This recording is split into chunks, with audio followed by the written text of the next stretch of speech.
ang kwento ng Lipa Massacre na nangyari noong 1994. Ito ang totoong kwentong buhay ng pagpaslang sa mag-iinang sina Helen, Chelsea at Galen. Ang biktimang ina na si Helen ay 35 taong gulang, samantalang ang kanyang panganay na anak na si Chelsea ay 6 na gulang lamang at ang bunso nilang anak na si Galen na nooy 4 na taong gulang lamang, habang ang kanilang ama na si Ronald Aranja ay nagtatrabaho bilang overseas worker sa ibang bansa.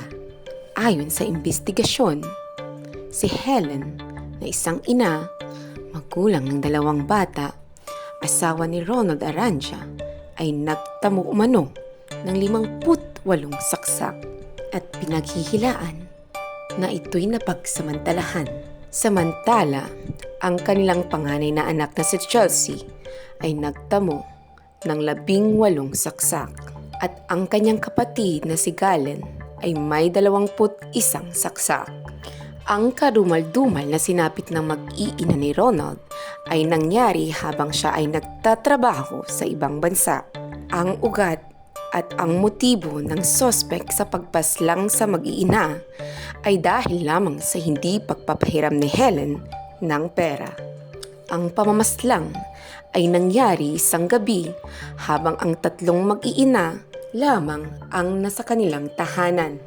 Pinasok ng sospek na nakilalang si Elmer Palikpik ang mag-iina at walang awang pinagsasaksak. Ayon sa isang saksi na kanilang kapitbahay lamang, ay nakita niya di umano ang sospek na hawak-hawak pa din ang ginamit itong kutsilyo sa pagpatay sa mag-iinang sina Helen, Chelsea at Galen.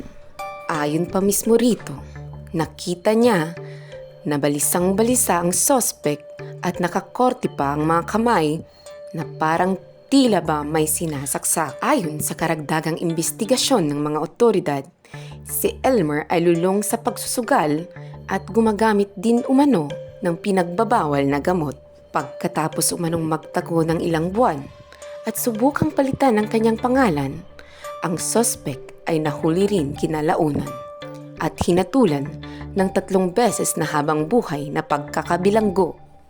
Habang ang padre de pamilya ng mga biktima ay nanlumo sapagkat ang kanyang nais ay mahatulan umano ang sospek ng death penalty. Si Ronald, na larawan ng isang amang napakasipag, mapagmahal na asawa at napaka-responsableng padre de pamilya, habang siya ay patuloy na gumagawa ng paraan, nagsisikap upang matupad ang pangarap para sa pamilya. Nagsasakripisyo para mabigay ang magandang buhay sana na ninanais para sa kanyang mag-iina.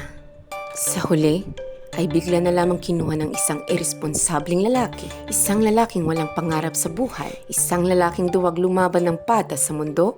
Isang pabigat sa mundo na winakasan ng magandang buhay sana na naghihintay para sa mag-iina kasama ang kanilang responsableng padre de pamilya.